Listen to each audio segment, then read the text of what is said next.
I stress. I have horrible stress. You know, high school is brutal. High school is tough for a lot of kids. Peer pressure, drugs, alcohol. I think there's more competition nowadays to go to like the best college, to make the best SAT score, since like everybody's trying to be the best. I actually do worry a lot about violence. I have a lot of friends that are worried about terrorism and violence. Most of my friends are on either an anti-anxiety or an antidepressant medication. Stress can come from anywhere. School, parents, friends, sports, world events, even from ourselves. It's just craziness. It's insanity. It's like you're never happy with what you've achieved. There's always more. There's a lot more that are put on our kids' plates that they have to figure out where, how does that fit in their lives. There's things that they worry about that I didn't have to worry about. School shootings, school violence, the economy. All of these problems and pressures aren't going to go away. The question is, how do we deal with them? What can we do to keep our stress under control? I don't know if I was, quote, like suicidal, but I was not in a good space.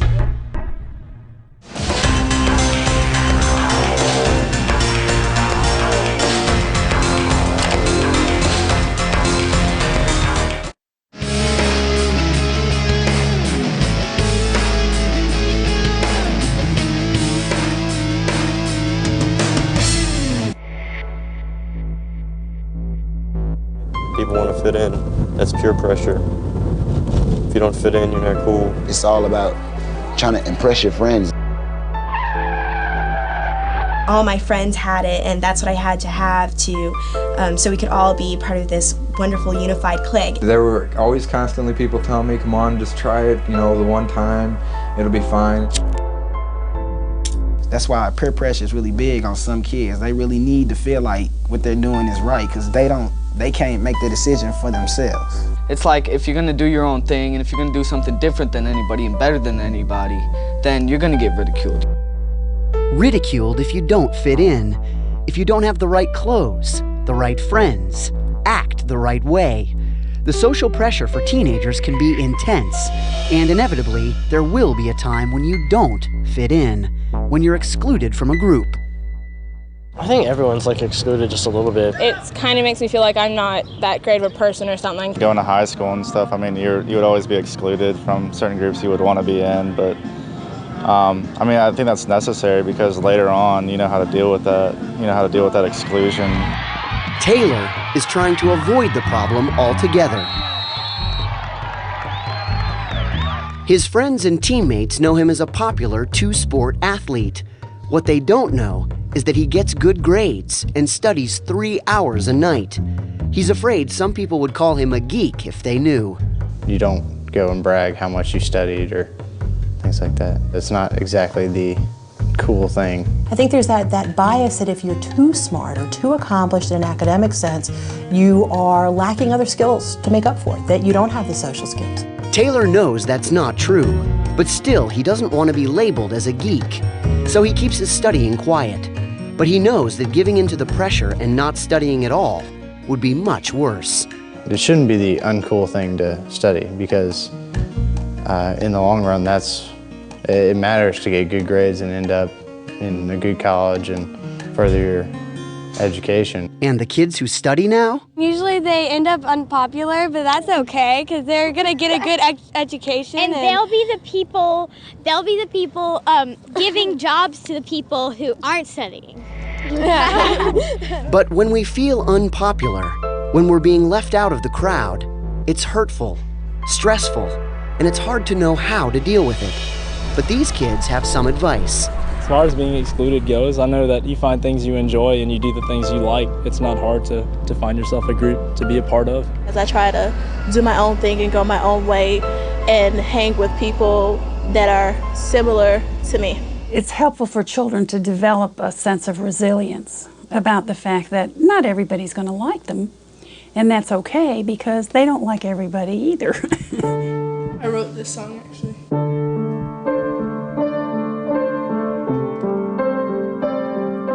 Sarah used to worry about people not liking her. I was very self-conscious because I was made fun of earlier on and really rejected by this couple group of girls that I wanted to be friends with so badly that I just thought I'd do everything. I'd invite them over to sleepovers and stuff like that, and I was just trying so hard, and nothing worked. But when she got older, she realized that trying to fit in didn't win any friends. Being herself did.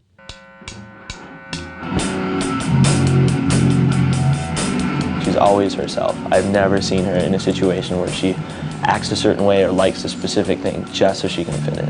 I feel, different. I feel like I stand out, and that gives me a confident side because it's like letting people know that this is who I am, and I'm not afraid to be who I am. Or I don't even think she thinks about the way she dresses. She just likes to have fun. But as I'm getting older, I'm starting to realize that what other people think about me just doesn't matter as much anymore.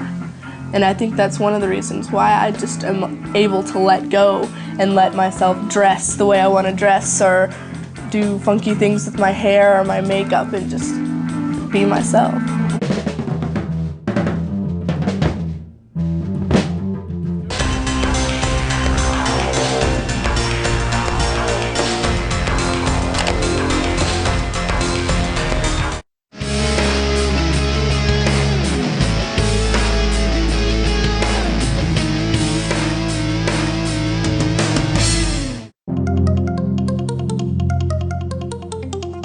You do well in middle school, so you get into the honors class in high school, and you do well in high school, so you get into the best college, and so on and so on. Everybody's gotten to be so competitive, and we have to get into the right college with the right name and the right, grades and the right honor societies, and it's ridiculous.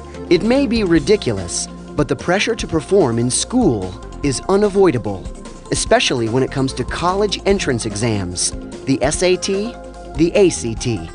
The result is more and more anxiety among high school students. Students like John Doley. That morning, my hands were sweating, I was nervous, I just wanted to get it done. The first time John took the ACT, he scored a 26. I was hoping to get, upwards of a 28 when I first took it, and at first, when I got 26, I thought that's a reachable goal. So he went to work, bought an ACT study guide, and signed up for prep classes like this one. Remember, the goal is to answer the questions and move on. Most experts say it's difficult to raise an ACT score by more than a point or two. Even so, John took the test 5 times, hoping to get a 28. John has taken this so seriously at times that it becomes the thing that he wakes up and talks about when he wakes up in the morning. It's the thing that he talks about that evening. And then sometimes he doesn't talk, and those are the times which are really kind of scary because you know that he's thinking about it and he would like to do better.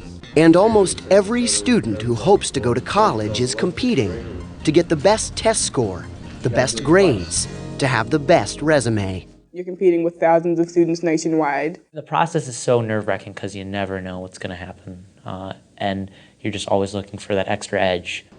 But there are a few ways to cut down on the stress, especially before a big test. First, make sure you don't get behind in your studying. Cramming at the last minute is stressful and usually ineffective. Then, right before the test, get a good night's rest, eat a balanced meal, come to school dressed comfortably, try to keep peace at home. Don't make a quarrel with your parents the night before a major test. Don't break up with your boyfriend or girlfriend. Try to save that for the weekend. And during the test, if you blank or start to stress out, I would suggest a kid get up, go get a drink of water in the hall, or tell the teacher, I'm freaking out. I am completely drawing a blank. I've got to walk around. Can I pace outside the door? Physically remove yourself from the situation and take some slow, deep breaths. Because the more they stare at that test paper, the more helpless they're going to feel. All that will help with tests. But the stress of school isn't just in the classroom. What'd you ask me? Megan felt that stress. She comes from an active, successful family, and she felt driven to be involved in lots of activities and to be the best at all of them. She liked the recognition she got from being good at sports, getting good grades, being on student council, so she studied constantly and kept her schedule filled with activities. And it's like, it's like there's always more to be done. There's always more things you can be better at, more things you can put on your resume. She pushed herself, competed in every aspect of her life. So when her mom and sister went on a diet, she did too. Megan lost a lot of weight quickly and developed an eating disorder. In her mind, if thinner was better, she was going to be the best. The only way I knew if I looked okay was to like compare myself. So for example, if someone said, oh, she's cute, okay, do I look like her? Am I just as thin as her? Competition can be incredibly damaging at times like this when it becomes the only value. Pediatrician Dr. Kenneth Haller has seen the toll competition can take on kids. In fact, what often happens is that kids will become involved in things to anesthetize themselves, whether it's through alcohol or drugs. And frankly, a lot of eating disorders seem to be related to these sorts of anxieties. Within 2 years, Megan had lost more than 30 pounds. It got dangerous in the fact that I was hopeless. And I don't know if I was, quote, like suicidal, but I was not in a good space. Unable to handle her problems alone, Megan got help. First therapy, and later an eating disorders clinic, where she spent the last half of her senior year. Bonding with the class, the last hurrah, and I missed it. Missed the senior prom that I planned. Megan needed professional help to get her life back under control. She was dealing with some very complicated issues, and one of them was something a lot of us deal with every day. So much to do, so little time. It's fun to be involved, be on the team, in the play, but getting it all done without stressing out takes some planning and organization. We use planners or agendas or even Palm Pilots, but some organizational scheme for effectively managing all the things they need. And if that's not enough, if we're overwhelmed by it all, not sleeping or eating because we're too busy, it may be time to let something go. Kids don't often have the number of hours in a day to do what they need to do. So we can certainly help by looking at scheduling and cutting out things that aren't necessarily very essential.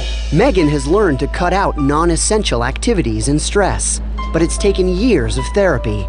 She has recovered from her eating disorder and has realized that who she is isn't based on how she looks, what grades she gets, or how many achievements she earns. If you know what you are and who you are without looking outside of you, it solves a lot right there.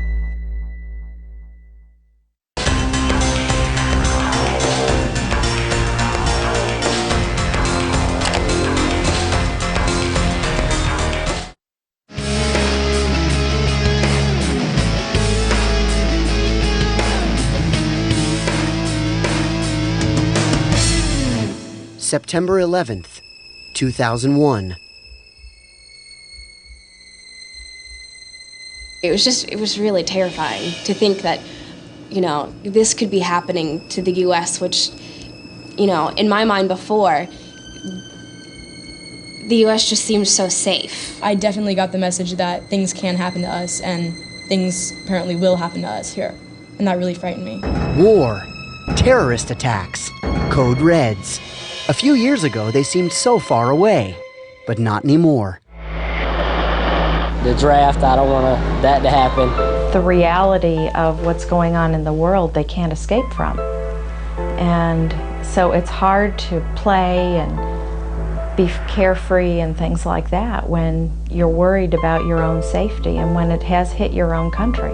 I always thought that we were a special country, and all that stuff, because you hear about how great America is, and I felt so safe here. Wars kept coming up in my head, like World War III. It was really terrifying. But however frightening these possibilities are, remember, the chances that something will happen near your home is pretty small. Even with 9/11, you can say, world terrorism is horrible and we do have to worry about it. But when you think about it, that doesn't happen very often. And everyone's doing everything they can to keep us safe.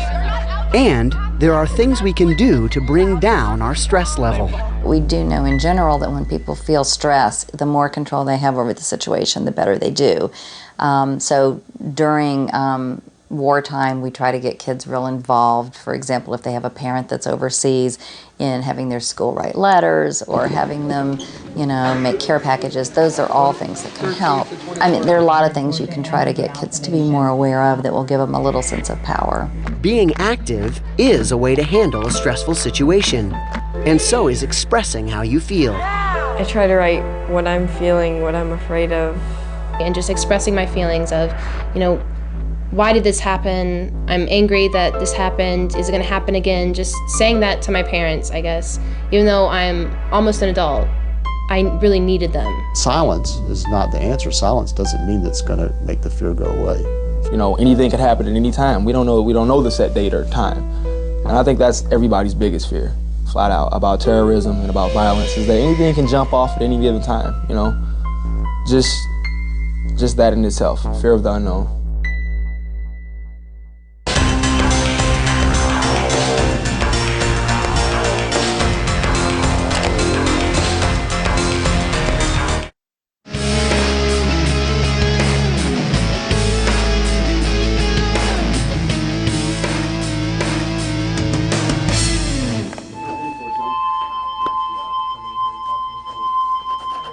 Growing up, Mary had her own way of dealing with stress. She ignored it. She never told anyone about her problems. When she was in 7th grade, she struggled with self-doubt and anxiety. I just felt awful. I felt like I wasn't pretty enough and that I was too skinny, or, you know, just all those thoughts that girls have running through their head, but 10 times worse. I mean, things were just spinning around in my head. I had no idea what was going on. I was real tired all the time, but like I kept going, you know? And I just kept it down inside. I wouldn't tell anybody what was going on with me. I was just like, I'm fine, I'm just, you know, imagining things. Kathy Boyd, the director of Mary's school, says that Mary kept all of her pain to herself. She would put on that happy face, and she put pressure on herself that she couldn't let anybody know how lonely or how sad or how anxious or angry or confused she was. In a way, Mary was even hiding from herself. In order to escape, she began drinking. Her grades dropped, and she started sleeping more. A lot more. And I could sleep for 24 hours without any problem. Common signs of teen anxiety and depression. Signs that everyone missed.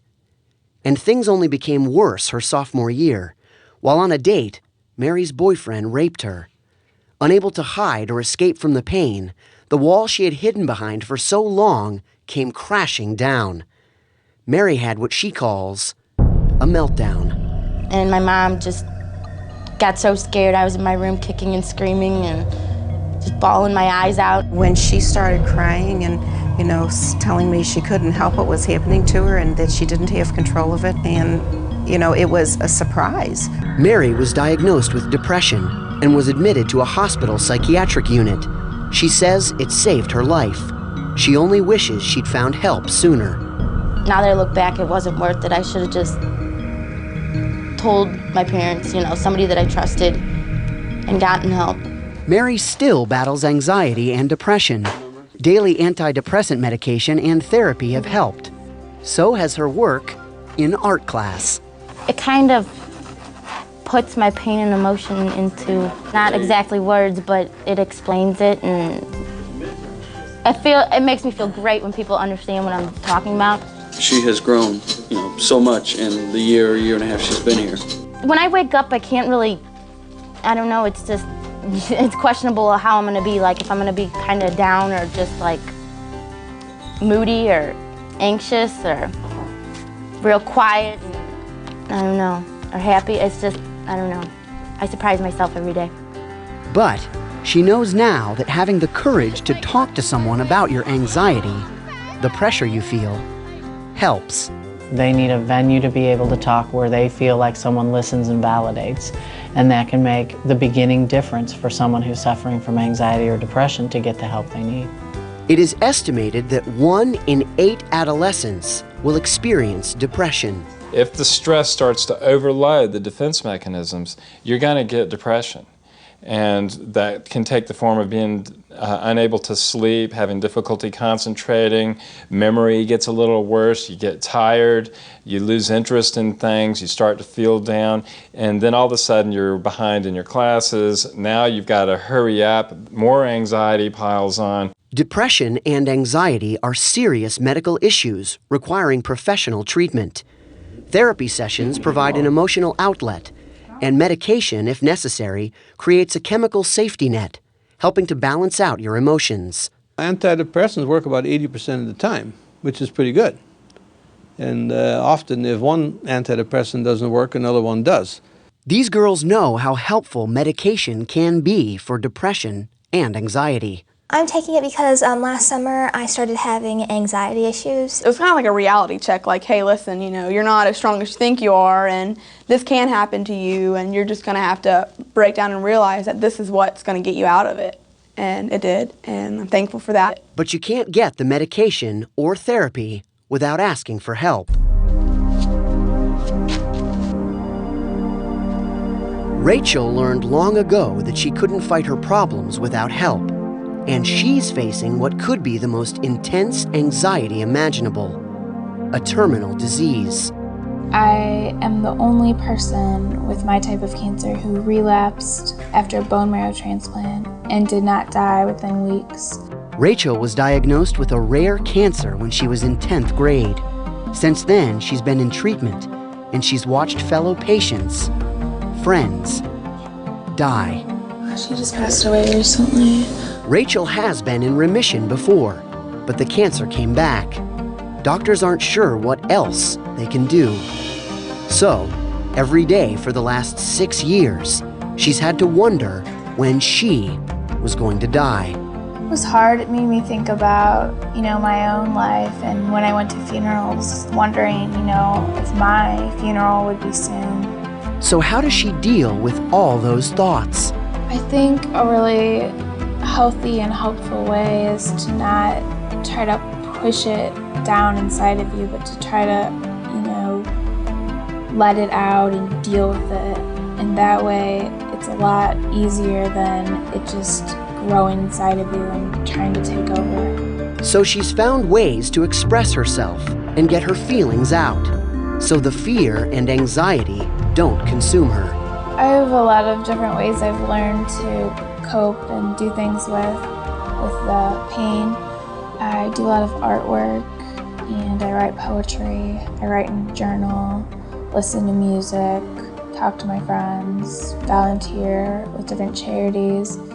Anything to be, helping others and helping myself and just getting stuff out, not letting it eat me up inside.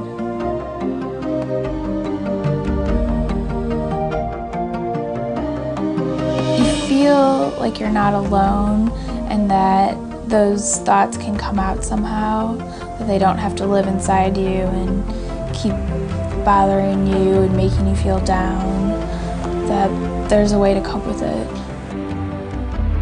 even with death. And she says, you just might surprise yourself with how strong you are and how much you can handle. I remember thinking, if I ever got sick again, I don't think I could handle it. But here I am, and I'm still positive. I'm still going strong. I don't really know where it comes from, but I'm happy that it does come.